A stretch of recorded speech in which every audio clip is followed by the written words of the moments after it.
And at the top of this hour, we're getting some breaking news. Another day, another threat to actor Salman Khan. Mumbai Traffic Control Room receives another threat. Now, as per the cops, this threat has been attributed to Lawrence Bishnoi, and the threat demands Salman's repentance. The threat says that Salman should either apologize at our temple or Salman should pay 5 crore to our gang to stay alive. This is what the threat message says.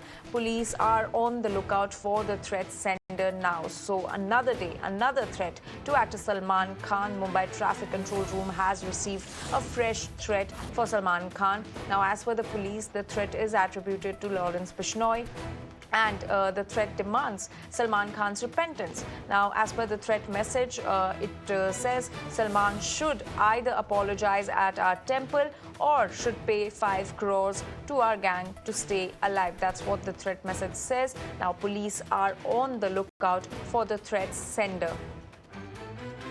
And my colleague Atul is now joining us with more details on this. Atul, ये जो नया threat जो आया है सलमान खान के लिए, इसके बारे में और क्या जानकारी मिल रही है? क्या इसके पीछे जिसका हाथ है उनके बारे में कुछ पता चल पाया है पुलिस को?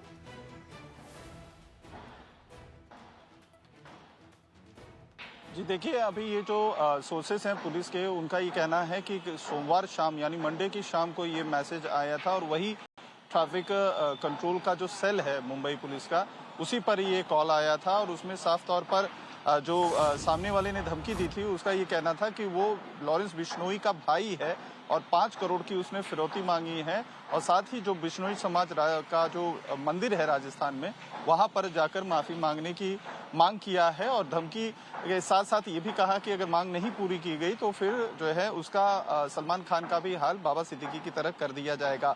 सोर्सेज जो हमारे पुलिस के हैं उनका कहना है कि फिलहाल इस मामले को, चूंकि हाई प्रोफाइल है, सलमान से जुड़ा हुआ है, कंसिस्टेंट जो अगर आप देखिए एक पैटर्न सा आ गया है अब, जिसमें लगातार सलमान को धमकी दी जा रही है। बीते एक हफ्ते के अंदर ये फोर्थ लाइफ थ्रेट है जो सीधे सीधे सलमान को दी गई है। अभी सैटरडे के ही दिन जो है एक महिला को जो मेंटल स्टेटस जो उसका था वो सही नहीं था, लेकिन जो है एक महिला के नंबर से थ्रेट मैसेज आया था और सलमान को उसमें भी जान से मारने की धमकी दी गई थी। उस मामले की जो जांच है वो खुद महाराष्ट्र एटीएस कर रही है मुंबई पुलिस के साथ साथ। तो इस तरीके की जो घटनाएं हैं फ्रिक्वेंटली खासतौर पर सलमान को लेकर हो रही हैं, कंसिस्टेंट जो धमकियां हैं वो दी जा रही हैं और अब का ये जो नया फ्रेश धमकी आया है वो सीधे सीधे खुद को जो आरोपी है जिसने ये कॉल किया था उसने अपने आप को भाई बताया है लॉरेंस बिश्नोई का। तो ऐसे में अब जो टीमें हैं मुंबई पुलिस के साथ साथ जो एजेंसीज हैं वो इस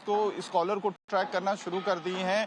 वर्ली पुलिस स्टेशन में इसको लेकर, चूंकि ट्रैफिक कंट्रोल का जो हेड ऑफिस है मुंबई में वो वर्ली में है और वर्ली ट्रैफिक कंट्रोल से ही अब जो मामला है वो वर्ली पुलिस स्टेशन में दिया गया है, शिकायत दी गई है और वहां पर भी एक जो एफआईआर की प्रोसेस होती है वो शुरू कर दिया गया है। लेकिन साथ ही अब जो दूसरी एजेंसीज हैं उनके जरिए जो कॉलर है उसको ट्रेस करने की कोशिश की जा रही है ताकि ये पता लगाया जा सके कि ये थ्रेट कॉल सिर्फ एक हॉक्स कॉल था कि इसके पीछे वाकई कोई सीरियस थ्रेट है। इस चीज की अब जांच की जा रही है और कई सारी टीमें बना दी गई हैं। सलमान खान की सिक्योरिटी की अगर हम बात करें तो सिक्योरिटी इन्हीं थ्रेट्स कॉल की वजह से लगातार जो सलमान के घर के आसपास या उनके साथ जो चलने वाली टीमें हैं उनमें कई सारे नंबर्स पुलिस फोर्स के बढ़ा दिए गए हैं। चाहे हम सिविल ड्रेस में पुलिस टीम की बात करें या जो साथ में एस्कॉर्ट की टीम रहती है उनके साथ, उसे भी कई नंबर्स में बढ़ा दिया गया है। तो लगातार सलमान की एक तरफ जहां उनकी खुद की पर्सनल सिक्योरिटी से लेकर घर की सिक्योरिटी जो बांद्रा में गैलेक्सी अपार्टमेंट है वहां पर बढ़ाई गई है, तो वहीं दूसरी तरफ जो कंसिस्टेंट